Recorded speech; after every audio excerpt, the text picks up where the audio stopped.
स्वागत छ हजुरलाई मेरो च्यानलमा। अनि म पनि आरामै छु र हजुरहरू पनि आरामै हुनुहोला भन्ने आशा गर्दै आज न्यू ब्लग स्टार्ट गर्न जाँदैछु। र हजुरहरूले पक्कै पनि थम्बनेल र टाइटल देखेर थाहा पाइसक्नु भएको होला।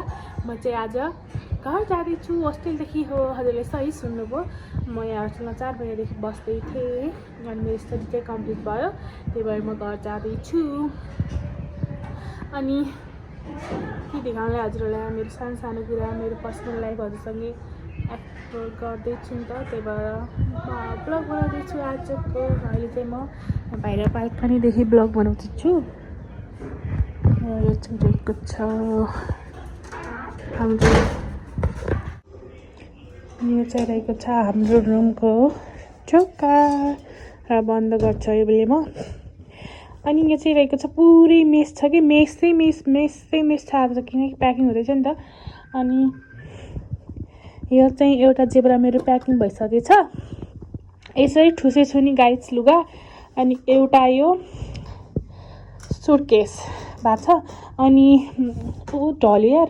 अनि यो छ नि यो ओढ्नेवालालाई प्याक गर्नलाई तलदेखि जेब्रा लिन्छ। हिजो जेब्रा लिन गएको पाइनँ, आज आउँछ भन्नुहुँदै थियो, त्यसैले अनि यो प्याक चाहिँ म बोक्छु। त्यो लाउने लुगा हो, यो साउनको बट्टा लाग्न मिलेन, त्यहाँ मिलेन। त्यो बुकहरू चाहिँ म खै अब बाहिर राखिदिन्छु, म्यामले बेच्नुहुन्छ या खै अब के गर्नुहुन्छ त्यो थाहा भएन मलाई नि। म नि के गर्ने र घर लगेर थिएँ चाहिँ अहिले प्याकिङ गरेर भइसक्यो, खाना पनि खाइसकेको छु मैले। अनि यो चाहिँ रहेको छ मैले भाँडा जो मैले ल्याएको थिएँ, एउटा कटौरा, चम्मच अनि गिलास थाल।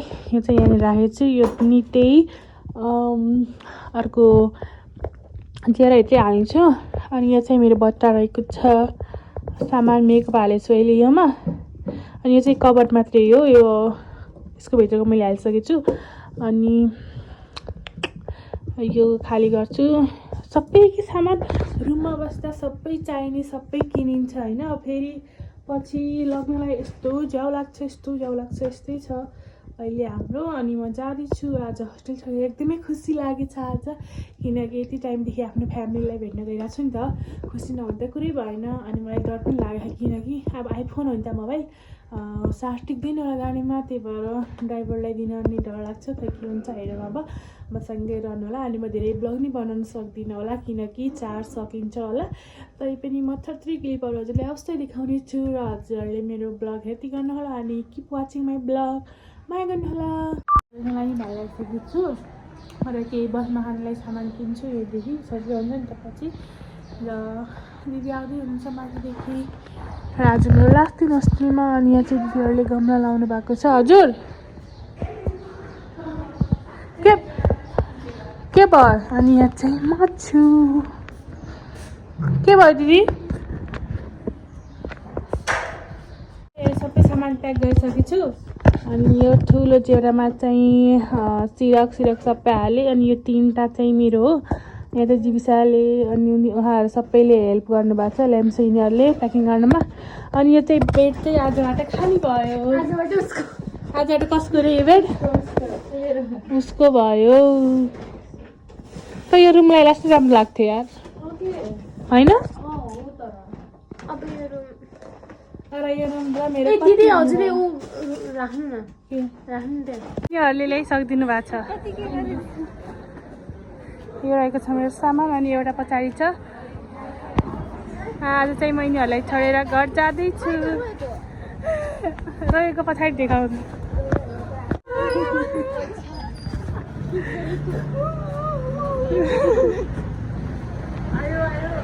हामी चाहिँ यहाँ छ। मैले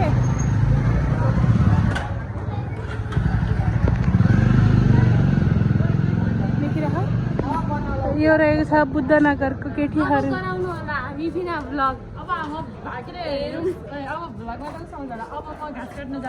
हाम्रो भैँसी स्टार्ट भयो कि ज्याए नि आउँछ। ल बाई। सो गाइज दिपा दिदी जाँदै हुनुहुन्छ अब। अब भाँसीमै भेट्ला ल। हामी त अर्को जेनीमा भेट्छौँ। बाई। अब खै अब कहिले हो भेट्ने हाम्रो, कहिले हो? ओ मिलेन भ्लग बनाएको यस्तो गर्छ। By by. बाई दिपा घर जाँदैछ सबैजना प्याकिङ कार्यक्रम गर्दैछन् ट्याक्सी पनि आयो she is leaving the hostel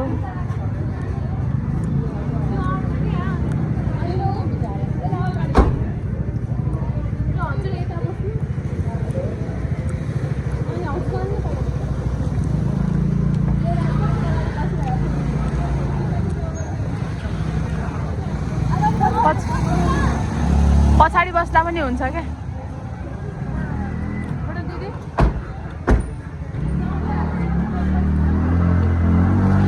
by bye guys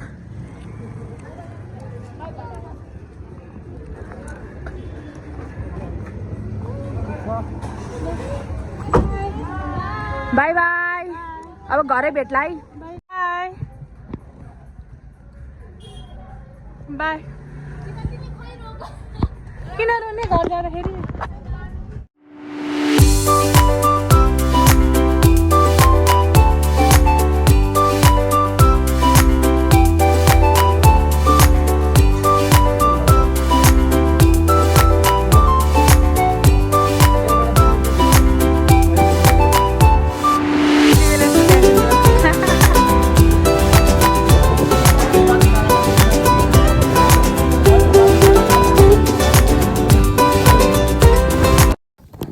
अहिले चाहिँ यहाँ हामी खाजा खान आइसकेको छौँ र मैले छोले समोसा अर्डर गरेको छु र लास्ट टाइम पनि देखेर अनि भोक नि लागिरहेको थियो त्यही भएर म खान्छु अनि साथीहरू म चाहिँ हिजो घर पुगिसकेको थिएँ हिजो चाहिँ म लास्टै थाकेर ब्लग बनाउन सकिनँ र आज चाहिँ म घरमा पुगेर दिउँसोतिर खाना खाएर यस्तै बसिरहेको छु र मैले हिजो बनाएको ब्लग नि एन्ड गर्नु थियो त्यही भएर मैले ब्लग बनाउँदैछु र आशा गर्छु कि हजुरहरू पनि आरामै हुनुला अनि मेरो जर्नी राम्रै रह्यो म 1 बजे गाडीमा बसेको थिएँ अनि 5 भन्दैछु 12 बजे पुगेँ त्यो दिन चाहिँ कि